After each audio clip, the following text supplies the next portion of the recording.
नमस्कार. माझं नाव प्रशांत निकम आणि तुमचं सर्वांचं आपल्या चॅनलमध्ये स्वागत आहे मित्रांनो. आजचा विषय तुमच्या थंबनेलवरून लक्षात आलाच असेल की हॉटेल भाग्यश्री इन्कम टॅक्सच्या रडारवर थोड्याच दिवसात येत आहे. म्हणजे आपण त्याचे हितचिंतक आहोत म्हणून आपण त्याला हे सुचवलेलं आहे, कारण त्यांचं हॉटेल आत्ताच 5-6 महिने चालू झालेलं आहे आणि आता त्याचं त्यांनी शिफ्टिंग पण केलेलं आहे. म्हणजे 2-3 गुंठ्याचं हॉटेल आता एकरामध्ये घेतलेलं आहे. आणि आपण असं का म्हटलेलं आहे, कारण पहिलं यांचं टोकनवरती चालायचं, आता त्यांनी बिलिंगचा विषय घेतलेला आहे. तर त्या बिलिंगच्या विषयामध्ये कसं असतं, ज्यावेळेस तुम्ही बिलिंग चालू करता तर त्याच्यामध्ये टॅक्स हा मेन्शन करावा लागतो. म्हणजे ऑटोमॅटिकच हॉटेलला, आता बघा तुम्ही जर 5 स्टार हॉटेल असतील आणि त्याच्या रूम असतील तर त्याला 28% आहे. त्यानंतर दुसरे AC रेस्टॉरंट वगैरे असतील तर 18%, 12%, आणि नुसतंच फक्त खाण्याचे असेल तर त्याला 5%, 4% अशा पद्धतीने GST आहे. तर GST हा महिन्याला 3 महिन्याला भरला जातो. सगळ्यात महत्वाची गोष्ट. तर आता एक युट्यूबरने त्यांना विचारलं, भाऊ तुमचं इन्कम काय? तर त्यांनी सांगितलं की आपल्याला तसलं कळत नाही, आपण अंगठाच्या पाव.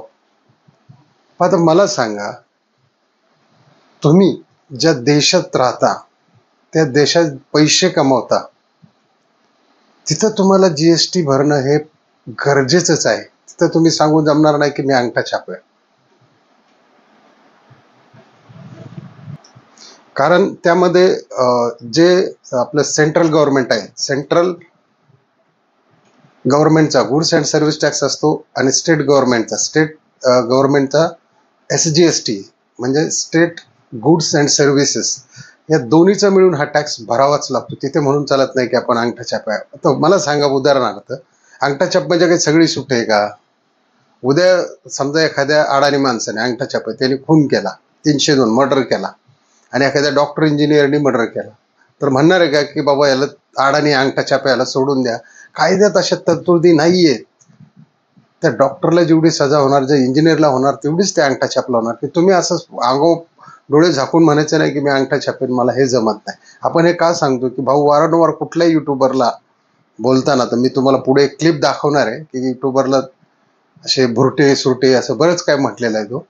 तर आपण पाहूया, आपण सविस्तर याच्यामध्ये आपण पाहत जाणार आहे की कशा पद्धतीने यांना आता सध्या अकाउंटंटची गरज आहे. कारण अकाउंटंट नसेल तर हा सगळा बल्ल्या बोळ होणार आहे.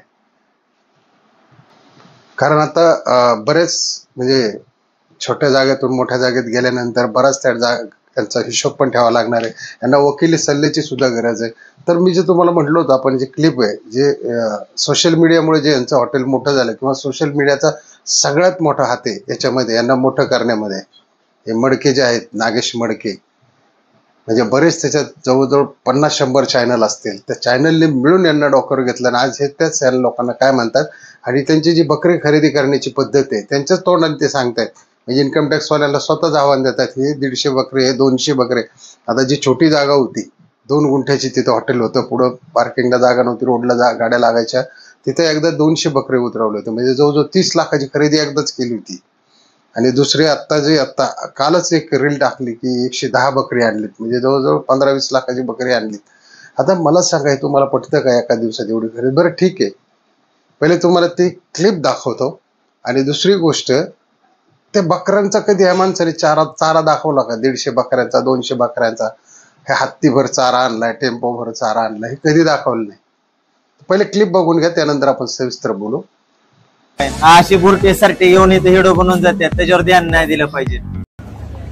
हॉटेल भाग्यश्री वार मंगळवार उद्याच्याला 11 चालू करायचं म्हणून डायरेक्ट 110चं लॉट आणलं आपण बकऱ्याचं. किती?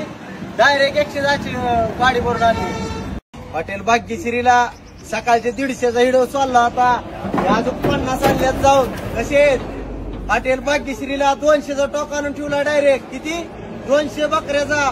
आता तुम्ही पाहिलं असेल, त्याच्यामध्ये एक जे कालचा जो व्हिडिओ आहे, 110 बकरे आणले, त्याच्यामध्ये तो जो एक वयस्कर वृद्ध आहे, तो एक व्यापारी दिसतोय. ती गाडी त्यांची आहे, बाबा आपले 10, 15, 20 घे खाली काढून, जाऊ दे गाडीला पुढं. कशाला सांगतो तू? तुझ्याच तोंडाने सगळ्या महाराष्ट्रभर सांगतोय की मी 200 बकरे उतरवले. 200 बकऱ्यांचा चारा आणि त्यांना खायला घालताना कधीचा व्हिडिओ तरी टाकलाय का? खोटं बोल पण नुसतं रेटून बोल. 200 आणले, 150 आणले. जर जो माणूस 30 लाखाची खरेदी करू शकतो एकाच दिवशी 8-10 दिवसाची, तर त्याला इन्कम टॅक्स दरवर्षी भरायचा. फॉर्च्युनर गाडी 50 लाखाची आहे आणि कुठेतरी रील्सला सांगितलं की रोजचे 2 लाख 1.5 लाख कमवतो ह्या गोष्टी. तर हे इन्कम टॅक्सला दिलेलं एक आव्हान आहे. आता हे 5-7 महिने झालेत मग काय नाही, पण जर काही दिवस लोटल्यानंतर मात्र तुमचं बँक ट्रान्झॅक्शन असेल, बऱ्याच गोष्टी असतील किंवा तुमचं बिलिंग असेल, ज्या दिवशी तिथं तपासणी केली जाईल त्या दिवशी मात्र हा माणूस अडचणीत देण्याची शक्यता आहे. आपण काही कोणाचं वाईट पाहत नाही, पण यांना तातडीने आता एक चांगल्या सीए ची गरज आहे, अकाउंटंटची. मी अडाणी अंगठा छापे म्हणून चालणार नाही. आणि हॉटेलला तिथं तुम्ही बघितलं असेल त्या आत्ताच्या क्लिपमध्ये स्वतः सुद्धा भांडणात म्हणजे सोडवत आहेत, पण भांडणं अशा पद्धतीने तिथं सारखे चालू असतात. मी वकिलाचा सल्ला का म्हटलं की एका दिवशी जर तिथं काय झालं तर हॉटेलचा ओनर, कारण माझे संपूर्ण जेलचे आणि आपल्या कायद्याचे व्हिडिओ असतात, त्याच्यामुळे हा माणूस लटकेल, कारण स्वतः आश्चर्य. त्याच्यामुळं अशी एक सिस्टीम पाहिजे त्या ठिकाणी की जेणेकरून भांडणं झाली नाही पाहिजे. 1 एकरात हॉटेल मग तुम्हाला हायच्याच 2-3 गुंठ्यात सर्व्हिस देता आली नाही, 1 एकरात हॉटेल. तिथं सर्व्हिसचा पार्ट आहे सगळ्यात महत्वाचा. आणि नुसतंच या जेवायला क्वालिटी आणि क्वांटिटी. आता मला सांगा, कुठल्याही गोष्टीत क्वालिटी आणि क्वांटिटी चालते का? आता हा माणूस एकदा पुण्याला प्रमोशनला आला तर सांजना का काय चित्रपट होता मराठी, तिथेच म्हणला की या सांजनाची क्वालिटी आणि क्वांटिटी बघा. म्हणजे तिथे काय एक पिक्चर बघायला गेलं 500 पिक्चर फुकट देतात का? काय बोलावं, चित्रपट छान आहे, स्टोरी चांगली आहे, स्क्रिप्ट चांगली आहे, बऱ्याच गोष्टी बोल, क्वालिटी आणि क्वांटिटी. आता काल सुद्धा त्यांनी बिलिंगचा व्हिडिओ टाकला की सर पुण्याहून आलेत, त्यांची क्वालिटी बघा, क्वांटिटी बघा. आता समजा जर तुम्ही एक बिलिंग मशीन विकत घेतलं तर काय 100-500 मशीन तुम्हाला फुकट देणार आहे का? जो नाही, क्वांटिटीचा विषय आला काय, कुठला विषय गेला त्या दिवशी, कुठल्या उद्घटनाला गेला, ह्याची क्वालिटी बघा, त्याची क्वांटिटी बघा, क्वालिटी बघा, क्वांटिटी बघा. असं होत नाही. आता सध्या तुम्हाला गरज आहे ते मॅनेजमेंटची. एवढ्या मोठ्या जागेत आज नव्याने हॉटेल चालू केले त्याबद्दल तर शुभेच्छाच. मी मागचा एक व्हिडिओ टाकला होता. माझा व्हिडिओ टाकण्याचा महत्वाचा उद्देश की तुम्ही आता मॅनेजमेंट करा व्यवस्थित पद्धतीने, रीलवर ॲडव्हर्टाईज करण्यापेक्षा. आणि दुसरी गोष्ट अजून एक मी सांगेल की युट्यूबरनी, आता हा तुम्ही बघितलं असेल क्लिपमध्ये, अशा भुरट्या सुट्ट्यांकडे लक्ष द्यायचं नाही. तर युट्यूबरनी किती व्ह्यू मिळतात तुम्हाला तिथं जाऊन? 10,000, 20,000, 5,000 किती पैसे येतात? जरा लोकांनाही कळू द्यात ना किती पैसे येतात. 10,000 जर व्ह्यू आले तर सरासरी 200 रुपयाच्या आसपास पैसे येतात. 20,000 आले, 30,000 आले, 300-400 रुपये. तुमचं जायचा पेट्रोलचा खर्च किती? तिथे तुम्हाला काय जेवण फुकट आहे का? मग कशाला जाता? जर तुम्हाला जिथं इज्जत नाहीये तिथं जाऊन तुम्ही तुमचं तोंड खराब करू नका ना. हा त्या क्लिपमध्ये जो पहिला व्हिडिओ तो तिथे युट्यूबरच काढत होता, त्याच्यातला मी तो ट्रिम केलेला आहे युट्यूबर, आणि साहेबांचा फोटो दाखवलेला आहे. म्हणजे ह्या गोष्टी आपल्या सुद्धा लक्षात आल्या पाहिजे की जगात लाखो विषय आहेत, करोडो विषय. चला आपण ते तर घेऊच पुढे. आपण यांच्या इथपर्यंत आलो होतो की आता यांना मॅनेजमेंटची गरज म्हणजे काय, की तिथं हायजेनिक साफसफाई पाहिजे. आता जर तुम्ही 110 बोकडं आणलेत तर 110 बोकडं ठेवण्याची व्यवस्था काय, ती काही तुम्ही एका दिवसात विकणार नाही. तुम्ही असं म्हणता तर ते दाखवा एकदा लोकांना. त्यांची तिथे हागणे मुतणे, तिथे घाणेरडा किती वास येणार, त्याचा डासांचा प्रादुर्भाव होणार, वास येणार सगळ्या हॉटेलमध्ये. खाण्याची काय व्यवस्था का, फक्त दाखवायचं आपलं. तर सगळं सांगायचं बाबा माझे 10, 15, 20 त्या गाडीतून उतरून घेतले, काय कमीपणा आहे का? जेवढं तुम्ही लोकांना सांगत जाणार तेवढं तुम्ही इन्कम टॅक्सच्या जवळ पोहोचत जाणार, आणि मग एका दिवशी त्याचा तडाखा तुम्हाला बसणार. तर तो बसू नये म्हणून हाचा व्हिडिओ टाकलेला आहे की तुम्ही अकाउंटंटची तातडीने भेट घ्या. ज्या दिवशी सोमवारी तुमचं हॉटेल बंद आहे त्या दिवशी तुम्ही हॉटेलची अकाउंटंटची भेट घ्या आणि त्यांना सांगा माझं असं असं नियोजन आहे, कशा पद्धतीने मी अकाउंट मॅनेज करू, किंवा कशा पद्धतीने आपल्याला टॅक्स भरता येईल, किती टक्के आपल्याला, 5%, 3%, कशा पद्धतीने, त्याच्यातून काय कुठला पदार्थ नाहीये, किंवा कशा पद्धतीने बिलिंग करायचं हे तुम्हाला सीए चांगल्या पद्धतीने सांगू शकतात. त्यांची फी काय अशी एवढी नसतेच, फार फार तर एक 10, 20, 30 हजार वर्षाचं पॅकेज असेल. पण तिथं तुम्ही सेफ राहू शकता. तुम्हीची जर आता कुठली लेखी टाकी नसेल आणि तिथं तुम्ही सांगितलं मी अंगठा छापवे, तर तिथं ते चालणार नाही. ह्या गोष्टी प्रामुख्याने लक्षात घेणं गरजेचं आहे. आणि दुसरी गोष्ट हायजेनिक, तिथं एक टॉयलेट मागे एक तर मी पाहिलं होतं, तिथे एकच बेसिन आणि एकच टॉयलेट वगैरे होतं. तर एकरात हॉटेल येतं 5-10 टॉयलेट टाका, तिथं भगिनी पण येतात आपल्या माता भगिनी. ते स्वच्छ ठेवा, पाण्याची व्यवस्था करा, बोर घ्या. हे आम्ही का सांगतो की आपला एक मराठी माणूस आहे, चांगला वरती चाललेला आहे, एकदम फुगू नये म्हणून आम्ही थोडीशी काळजी घेतो आणि म्हणून आम्ही व्हिडिओ टाकत असतो. आम्हाला काय रोज एकच काम नाही की ते की तुमचाच व्हिडिओ टाकला पाहिजे. देशात लाखो विषय आहेत. तुम्ही चॅनल सर्च करू शकता आपलं, की आपण काय तुमचेच व्हिडिओ टाकत नाही. त्यामुळे एक कळकळी तुमच्याविषयी एक कळकळ आहे आणि आपण नेहमीच बोलायला उत्सुक असता. रोजच रील टाकायला 15 घेतली, 20 घेतली, 22 घेतली, मग लोक त्याचा 22 प्रमाणे गुणिले 30 असा हिशोब काढतील. किती प्लेट गेल्या, काय गेल्या, हे सगळं इन्कम टॅक्स कॅल्क्युलेशन असतं. साधी गोष्ट सांगतो मी तुम्हाला. एक वडापावची गाडी होती अहमदनगरमध्ये, 1990, 91, 92, 93 ची गोष्ट आहे. आता तर खूप कडकच आहे. की जे आपलं आत्ताच अहिल्यानगर आहे, त्याचं पूर्वी नाव अहमदनगर होतं त्यावेळेस, पण आता ते अहिल्यानगर आहे. तर त्याचं दिवसाला 5 ते 10 हजार वड्यांचा सेल होता आणि एक वडापाव होता त्यावेळेस 5 रुपयाला. तर ज्यावेळेस त्याच्यावर इन्कम टॅक्सची धाड पडली, त्यावेळेस त्याच्याकडे 2-3 लाख रुपये कॅश काहीतरी सापडले. तिथं मला वाटतं आशा थिएटरचं थोडंसं पुढंच आहे, पण आतमध्ये जाताना, सिटीमध्ये जाताना. तर तिथली कागद मोजली, कागद काय डब्यात टाकलेली कागद मोजली आणि त्याच्यावरून त्याला दंड केला. म्हणून माझं नागेश भाऊंला म्हणणं आहे की तुम्हाला आता सगळ्यात महत्वाचं, तुम्ही अंगठा छाप राहिलेले नाहीत, आता तुम्हाला चांगला भरपूर अनुभव आहे. उगाच हवेत फिरू नका, उद्घाटन हारण गजरेन हे तुमच्या कुणीही काही कामाला येणार नाही. त्यामुळं मी मागच्या वेळेस व्हिडिओ टाकला होता, तुम्हाला मॅनेजमेंटची गरज आहे, एखादा वार बंद ठेवा. तुम्ही सोमवारी बंद ठेवला, तुमचं अभिनंदन आहे.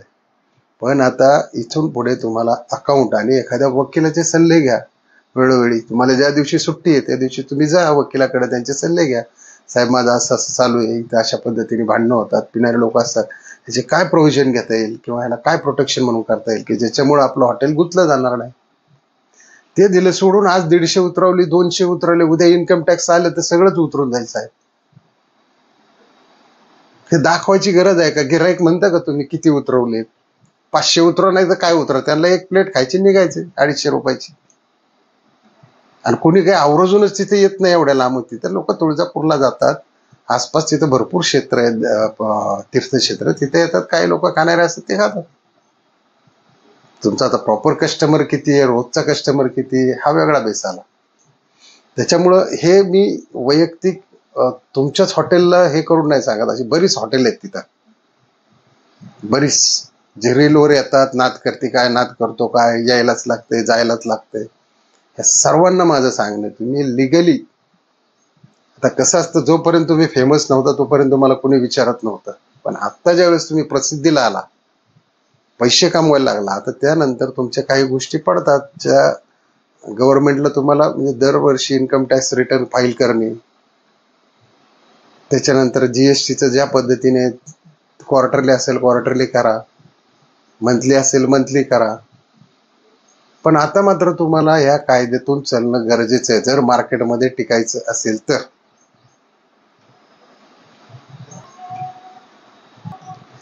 आणि दुसरी गोष्ट, आणखी एक मी व्हिडिओ पाहिला होता, त्याच्यामध्ये लाल शर्ट घातलेले यांचेच वेटर होते, कोणाला तरी थाळी बिळी सगळं मारत होते. तर भाऊ, माझी नम्र विनंती आहे तुम्हाला, असा प्रकार करू नका. असा प्रकार केल्याने एकाच दिवसात तुमचं हॉटेल बंद पडेल. एखाद्याने करू द्या भांडणं, 10 शिवाय देऊ द्या, पोलीस स्टेशनचा नंबर आहे, त्यांना फोन करा, कायदा आहे तुमच्या बाजूने. जर तुम्ही गव्हर्नमेंटला टॅक्स भरला तर कायदा तुमच्या बाजूने 100% आहे. पण तुम्ही जर वेटर आणि बाउन्सर मिळून एखादा जर पिले खाल्याला माणूस जर हाणला, चुकून लागलं आणि मेला, तर ते एकरातलं हॉटेल जाईल आणि सगळ्याच गोष्टी बंद पडतील. नुसतं हुरळून जाऊन काय मजा नसती. 15 कापले, 22 कापले, 23 कापले, 50 कापले, का तुम्ही एकटेच नाही कापत, अख्ख्या जगात सगळं चालू आहे खाणाऱ्या लोकांच्या ह्या गोष्टी. हे कळकळ आहे म्हणून सांगतो, कारण तुमचे रील येतातच, आमच्या युट्यूबला येतच असतात. त्याच्यामुळं तुमच्या वेटरला एक शिस्त लावा की बाबा कोणी शिव्या दिल्या तर तुम्हाला येऊन सांगा. तुम्ही 100 नंबरला फोन लावा किंवा तिथं जवळचे कोण PSI असतील त्यांना कॉन्टॅक्ट करा की बाबा साहेब मला असं असं लागलं, तातडीने मदत द्या. पण तुम्ही जर स्वतःच तिथे कार्यक्रम राबवावे लागले तर तुमचा कार्यक्रम सुद्धा होऊ शकतो. हॉटेल एवढी भरभराटीचे लोक तुमच्या इथं भांडणं करणार. मी सांगितलं होतं आता हे काही प्युअर व्हेज नाही किंवा तीर्थक्षेत्राचं तिथलं हॉटेल नाही की तिथं सगळीच लोक न पिता आलेली. ह्यातली 70-80% लोक दारू पिऊन येतात तिथं नॉनव्हेज खाणार. ह्यांना तुम्हाला सांभाळायचे, ह्यांच्याबरोबर भांडण नाही करायचे. चुकून जरी एखादा पडला लागलं गेला, कायद्यात सुट्टी नाही. माझे तुम्ही आता बघा जेलचे भरपूर व्हिडिओ आहेत, त्यांना 3-3, 4-4, 5-5 लोकांनी 5-5 लाख लोकांनी पाहिलेले.